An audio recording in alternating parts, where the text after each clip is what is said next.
Bienvenue à la cabane des moulins.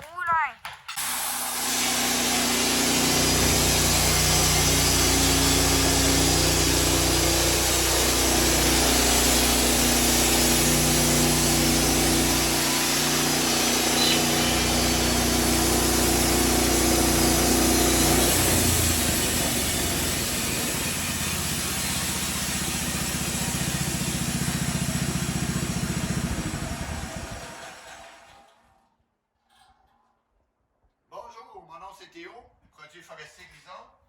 Aujourd'hui, je vais vous montrer comment changer une lame sur un moulin bielle ou un moulin qui est similaire à un moulin bielle. Donc, pour changer la lame sur le moulin, on va se faciliter les choses. C'est-à-dire, je vais l'amener complètement en avant, puis je vais le mettre à une certaine hauteur qui est facilement d'accès. Puis là, je n'ai pas à enjamber les tracks pour le changement de lame. Ici, première chose qu'on doit faire, c'est d'enlever la tension.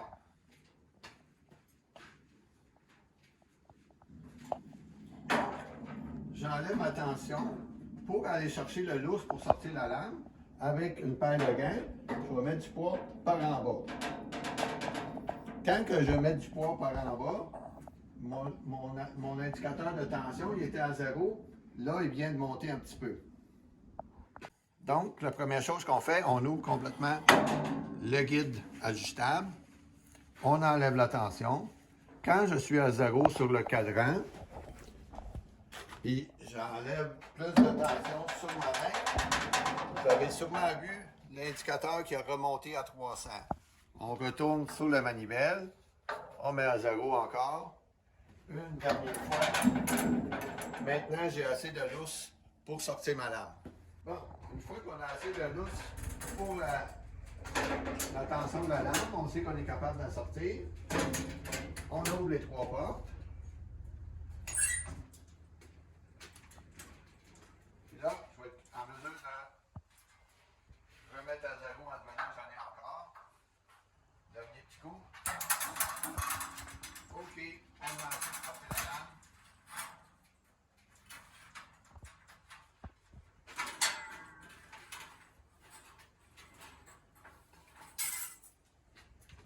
Voilà, on est dû pour changer de lame.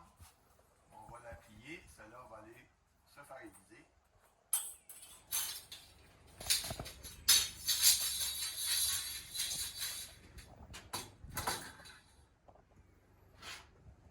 Bon, là c'était quand même assez facile d'enlever la lame parce qu'on avait une lame sur le moulin. Advenant que vous n'avez pas de lame sur le moulin, puis que le volant ici, il est trop par là, parce qu'on sait que quand on met de la tension, le volant s'en vient par ici pour mettre la tension sur la lame. Fait qu'advenant que vous n'avez pas de lame sur le moulin, ou qu'il est arrivé une bad luck, votre lame a cassé, là vous partez avec un volant qui est trop étiré par ici, et que vous n'avez pas la lame pour l'envoyer par là. Là, il faut faire l'autre technique qu'on va aller voir sur le côté. Donc, on sait que le volant, il doit aller par là. Ma tension est à 0. Là, juste en cognant dessus avec des mains nues, on n'arrivera pas à le tasser. Fait que là, je vous dirais, mettez un morceau de bois ou un marteau en caoutchouc ou un morceau de bois avec un marteau, puis vous allez donner des coups pour envoyer le volant ici. Vous allez le voir rentrer d'au moins encore 2 pouces. Donc, on est prêt pour mettre la prochaine lame. On s'assure que les lames sont sur le bon bord. Quand même assez évident parce qu'on sait qu'il y a juste un côté pour couper. Si les dents sont sur le mauvais bord, vous savez que la lame, elle se retourne. C'est-à-dire qu'elle ne se retourne pas sur le vendeur, elle se retourne sur elle-même. Bon, là, la lame est sur le volant de gauche est embarquée. Ici, bien entendu, il faut l'embarquer aussi. On est capable, en tournant, d'aller la porter à sa place un peu. Qu'est-ce qui est surtout important, c'est les deux poulets ici. Ils ont un appoint. La lame, elle doit accoter là-dessus. Au fur et à mesure qu'on va donner la tension. Puis, là, elle dépasse beaucoup trop en avant, mais elle va quand même prendre sa place quand on va la tourner.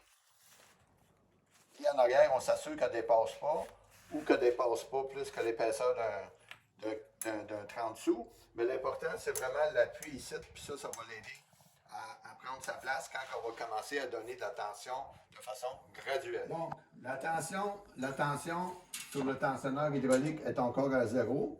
Là, une petite précaution, c'est pas vraiment dangereux, c'est rare qu'on va voir une lame qui va sortir comme un ressort en mettant de la tension, mais si vous voulez, vous pouvez vous mettre en arrière d'un gant.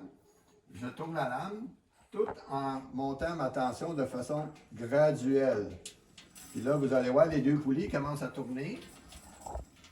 Là, à ce moment-là, je vais aller m'assurer que la lame, tu vois, on voit qu'elle n'était pas à la bonne place. Je suis allé la mettre à la bonne place. Ça fait un petit clic parce qu'elle est revenue en avant de son appui.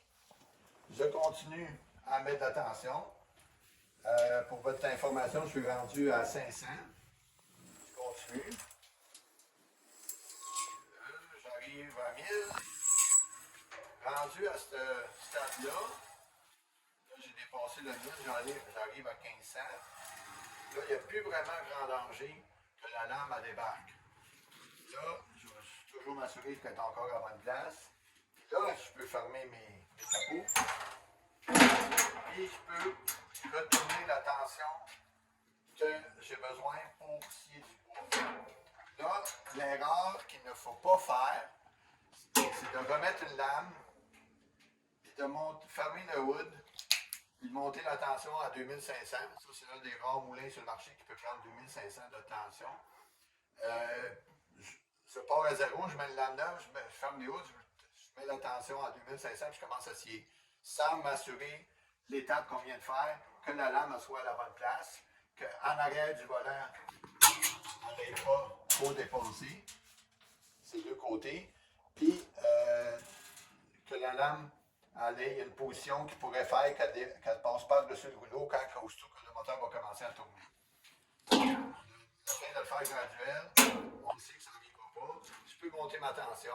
Qu'est-ce que je vais faire aussi, c'est qu'une fois que la tension est bonne, ou même un petit peu avant, mettons à 1800, 2000 tours, je vais partir le moteur. De temps en temps, je vais donner des coups de gaz, faire tourner la lame avec le moteur. Là, encore là, on va s'assurer qu'elle est à bonne place. Puis deux, ben, c'est pas rare, comme vous allez voir, que mettons la tension est à 2000.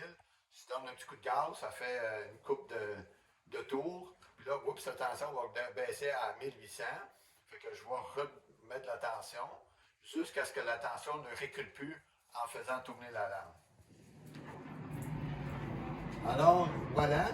Merci. J'espère que ça a été utile d'apprendre comment changer la lame sur un moulin Viel ou un moulin similaire avec le même système de tension. Dans une autre vidéo, plus tard cette année, je vais vous montrer comment changer la lame sur d'autres types de moulins avec des tensionneurs manuels, comme un Range Road ou un Hudson qu'on a là-bas.